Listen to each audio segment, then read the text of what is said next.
it is great to see you. For folks who are following, who do follow me on Rudy Blair Entertainment Media, rudyblairmedia.com, you would have seen pictures about 2 months ago being in South Africa with Canadian Music Week. Neil Dixon had several Canadians, delegates down there. I was one of them.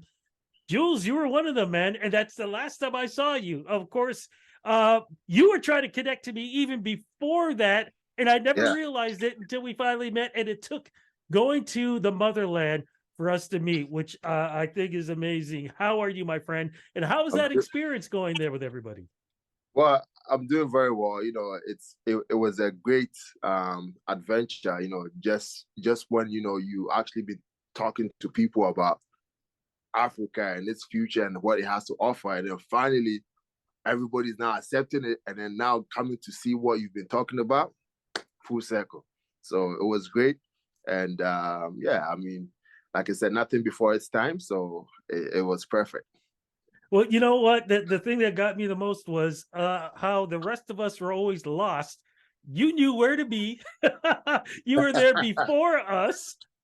And you always made friends everywhere you met people. Plus, let me add this.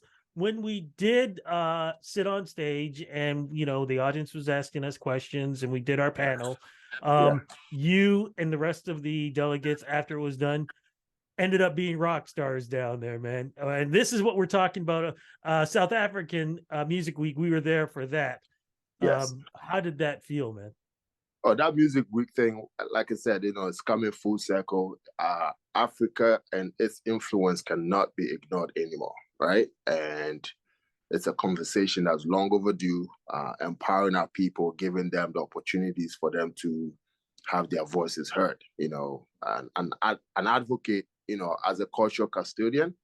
That trip actually paved or solidified everything we've been talking about, right? And I'm not looking at the rock star status, but it's just doing what we're here to do, No, no, no, no. I'm not letting you downplay that, man. You all turned out to be rock stars. People were coming up to y'all, taking pictures, signing autographs. Come on. You all came out as rock stars after that conversation. It's You're when you too see your humble. own. It's when you see your own people, on a platform. It's just like, hey, I see one of us there. That's I'm here to represent our people, right? And like I said, I'm from Ghana, but I'm African first. So how can we make sure that our people are seen in a good light? It's our turn to also tell our own stories, because over the years, our stories have been told by others.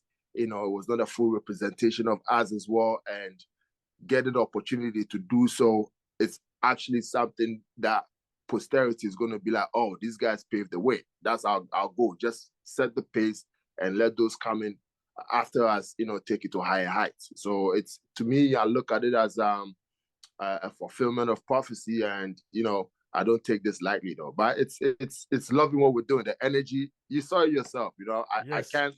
Nobody can describe how it feels like to be in Africa unless you go there and experience it yourself, and you felt it. Absolutely. It was life changing. And I would definitely step back on the motherland again. And, one of the things that I did mention when we were on the panel, because I was technically the host of it and asking the Yes. questions to the rest of y'all. And of course, I let you start. And there was a reason why I wanted you to start, is because you really are the person who is bridging the gap that we have here in North America and in Africa. And it has to do with the business that you have. Can you talk a little bit about it, please? What it's called and what is it about and how it's representing bringing this gap together? So with this gap, my background was radio in Ghana, and prior to leaving Ghana, migrating to Canada, we always knew we had something to offer, something to share with the world. And platforms had always been like a key thing for us to work on. So we started with our Ghana mixtapes. That was one of the first music blogs, representing talents from the continent, showcasing it to the rest of the world. And for us to be able to, bring this we knocked on so many doors over the years. Like now we're talking about we're not home yet, but we're talking about the victory side of things. But the struggle, I mean, the persistence, not giving up, and even in the face of pursuing this vision where nobody saw it, for it to come full circle right now, I gotta reject this call now. It's That's the way it works. People always wanted to talk to you, man, and it doesn't matter if it's exactly. here or there. Somebody's always wanted to talk to you. Please continue, sir. Right. So with what we have here in our hands, we're not taking it very lightly. I mean, I'll also say this though: we have the village mindset. So with the village mindset is respecting those who've gone before you, those who are doing it, and also giving you a platform opportunity to pursue what you're here to do. So it's not something that we take very lightly, and to be in a space where people can now say, hey, first we thought we knew, now we didn't. Let's listen to those who can do that. Bridging the gap is key. I mean, when I say key, it's pretty much, you standing on the shoulders of giants who have paved the way. I'm a Pan-African first, the likes of Kwame Nkrumah, Jomo Kenyatta, and all these great leaders that came before us, and they paved the way, and they didn't even have the resources that we have now. Yes. Okay, they didn't have the internet back then, but look at how much impact they made. I was even telling a friend the other day that, Gavi and all these guys never had cell phones or never had Snapchat and all of that stuff to communicate with the masses, but look at what impact they made.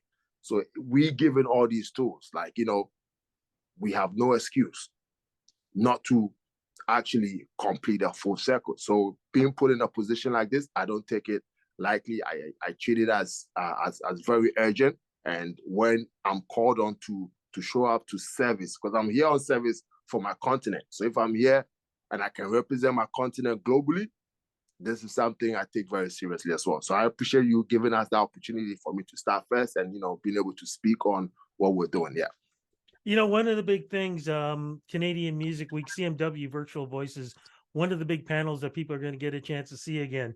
It's called I Love Afro Beats. And I'm just going to read you what the introduction was. Afrobeats or Afrofusion, Afropop was initially developed in Ghana, Nigeria, and West Africa, but is now very strong, particularly in the UK. And it also, this panel talks about how this form of music or these forms of music is becoming done worldwide, meaning, of course, it's not just the sound itself, it's other artists or popular artists, if you want to use that term, are now taking these sounds and meshing into their sounds and bringing it to popular pop radio and things like that. How do you feel about that the fact that the sound is becoming global? Well, the story behind AIM, initially when we started, we called it African Invasion Movement. Okay. Mm-hmm. Now that dates back to the British invasion when the Beatles brought their sound from England and took over the airwaves in North America. So to actually be, I keep stressing this because we're able to see this happening over almost 20 years ago. So we stuck with it, like our sound taking over the world stage, So, I mean, to even have DJs play an Afrobeat song. I have a friend in England that actually lost his job just for playing an African song. Really? Yes. And today people are like begging, they can't even have enough of the sound, So it's come a long way. And we saw the likes of, the Live Nations and all these guys coming in to, help push the sound, because that's the thing that's happening right now. A lot of artists are jumping on records. Like the other day, a friend of mine who's very influential, he's from Ghana in South Korea, sent me a Korean group singing Afro beats. That's how far this thing has gone, right? And you have the likes of Justin Bieber jumping on remixes, you name it, Ed Sheeran, Beyonce on an Afrobeat, because they know that's where the future is. And as smart people, when you go anywhere and the masses are coming this way, follow that, So in doing that, it's complimenting, or it's fun to see that the world is jumping on that, but we also want to also stay ahead of the curve in the sense that be the ones that will be the custodians of it. Yeah, Very and I want to important. jump and I want to jump in. Sure. So how do we make sure, even though it's great that these known artists around the world are fusing this sound, how do Yeah. we make sure that the originators are getting their credit and getting their chance to be on stage? And I know you do that too with your festivals and the things that you do. Yes. Letting it be in the forefront, because back in the day, I'll talk about the colonial mentality where they thought, oh, it has to be a white man leading you to go and get the things you want. That's not the case anymore. On 6th March 1957, a few minutes before midnight, okay, when Ghana got its independence, Kwame Nkrumah I'm getting goosebumps telling you this thing right now, but when Kwame Nkrumah got that, they lowered the British, the Union flag or wherever, and then they raised high the Ghana flag, which was the red, gold, green with a black star.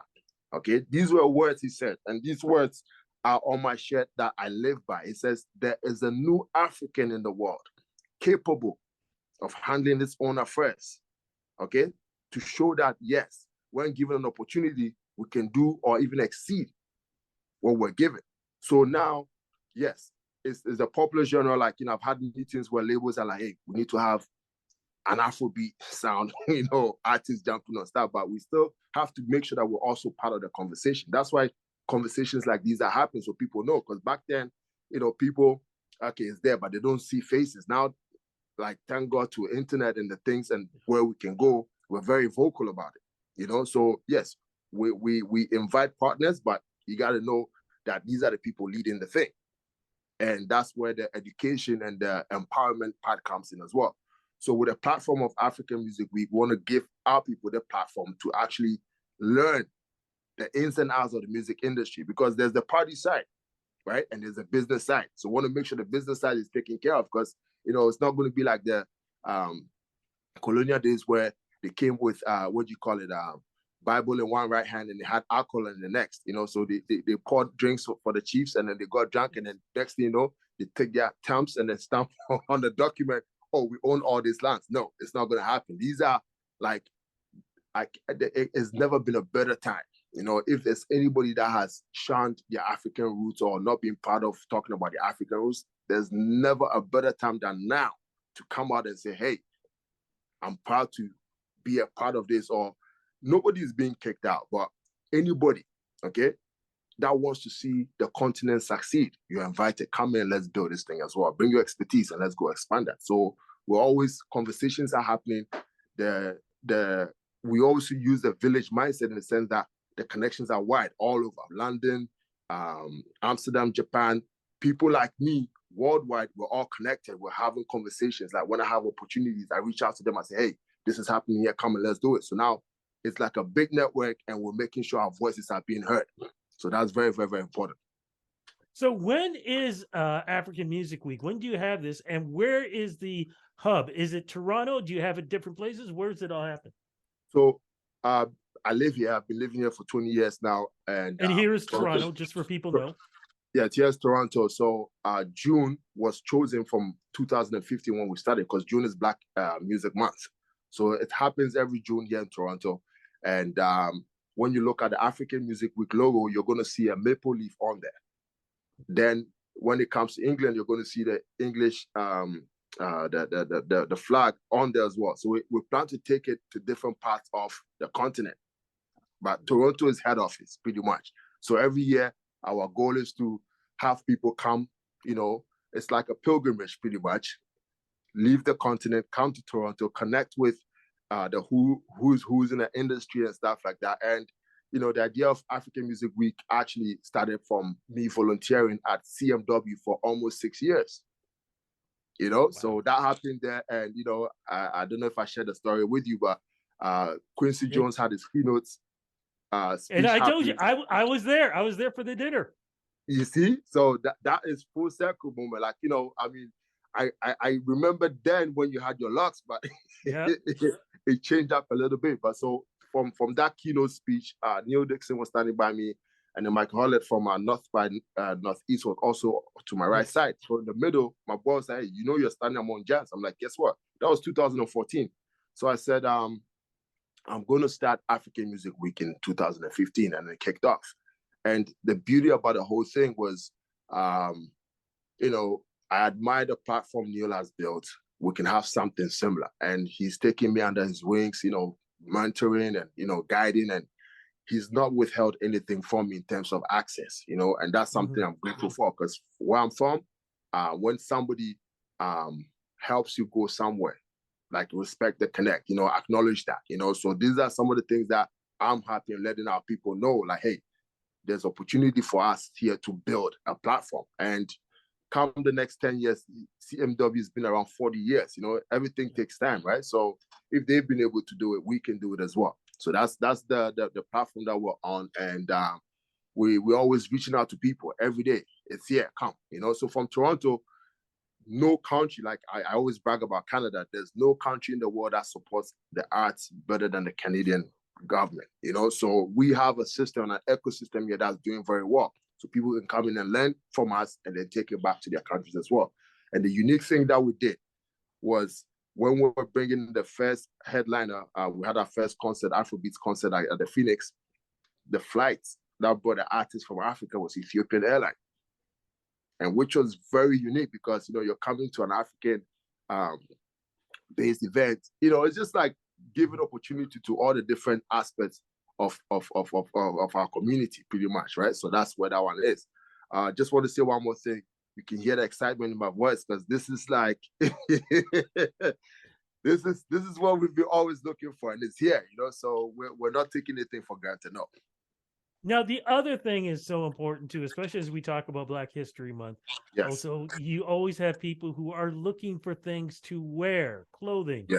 Yes. You are behind that also, because as you talked about earlier, what you have on, can you talk a little bit about that and your store, please? So the clothing line, just like hip hop culture had fashion, you know, we saw, I mean, my background in fashion started from my mentor, Babs, who was instrumental in helping build Fubu globally. So he had a distribution for all of Europe. And so I've always had that fashion influence there. And he helped build Rockaway, Fat Farm, Baby Fat, all these major labels, you know, back then. So with that influence, you know, we work with Akon, we're still working with Akon.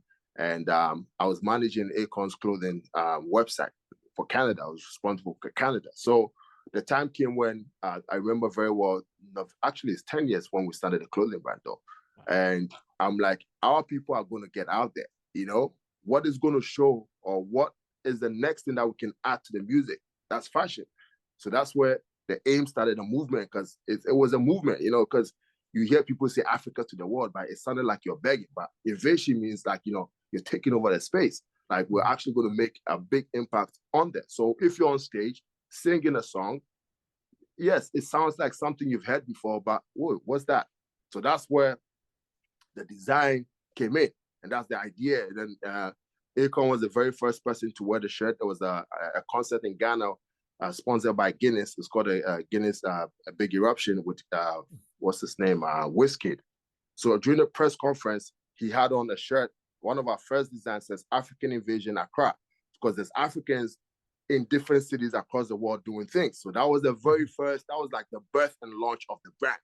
And going forward, like, you know, designs are coming out, and my God, like, I can't even tell you how profound this is, in the sense where the shirts that were made, it was an inclusive design. You know, our most popular one that says Africa is stacked up, where it says AFR at the top and then ICA.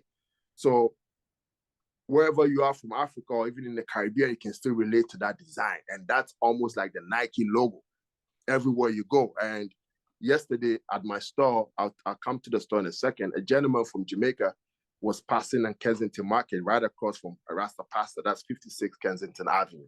And he saw the sign. So he came in and said, hey, a friend of mine bought me this shirt years ago in Jamaica, and I wore it to Negril, and it gave me this sense of pride. So now seeing this logo here, he thought, oh, this must be the place. You know, so I'm like, whoa. It felt, you know, just to see the impact and the influence, you know, because our thing now is, how do we let people be proud of their identity without even screaming out every day. You know, like, you know, you have you have a hat on right now. It represents something, and there's a message that goes with it. You know, so how can you do that with a fashion at the same time tell a story, right? And it took off from there. I mean, musicians, people going places, going on interviews. It's almost like, I need that shirt. So it's almost like a badge or a sign of approval, where when you have that, you feel that sense of dignity and pride. You know, and I always say your identity in this world is everything. So if you can go anywhere and still be yourself and represent yourself, and even if it's, you know, in the boardroom, you can still have your tie clips to represent where you're coming from without even screaming about it. Why not? Let's make it part of a lifestyle. And it's a brand that was created for the whole family, from newborn baby right down to the great grandfather. Everybody can rock that, you know. And we've just added the skateboard division to it as well, because we want to start building skateboard parks in Africa, right? And rest in peace to Virgil Abloh, who was, you know, the creative director for Louis Vuitton. He built the very first skate park in Ghana, okay, and now in Accra. So our goal now is to help the other skate crews who are outside the core to also get opportunity to do that. So Vans has its slogan that says "off the wall." Our slogan is "walk the talk." If you cannot back it, don't talk about it. And if you talk about it, you have to do it. So this is just empowering people. So the slogan for the clothing brand is empowering our global communities through fashion, entertainment, culture, education, tourism, sports, mindfulness, okay, business and tourism. So we're touching on every aspect of life.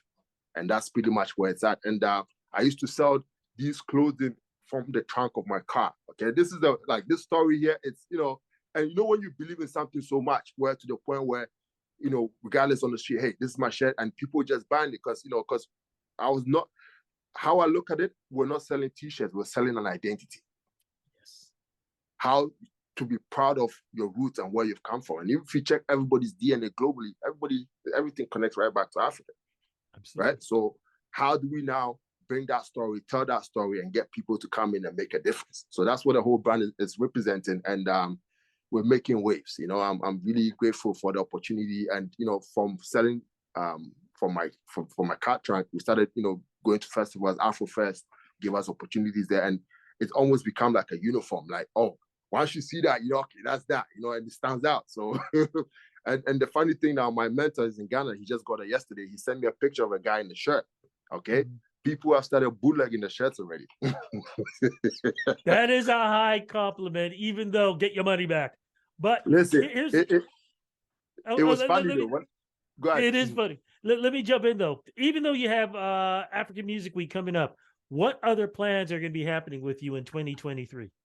2023, so Music Week is coming up. We're also, because when we started, we wanted to add film to it. We have always added a film element to it. So there's going to be the films we showcased at Music Week was Finding Fella, Living the Hip Life. And then my friend who I worked with at a radio station in Ghana, he's been working with BBC for a while. They just launched a new documentary. So I was just reaching out to him yesterday, and he sent me the information from the executive director so we can screen his new documentary on music, because that's all telling the story. So we're going to have, hopefully I need to talk to you about that, get a nice venue to screen that one as well.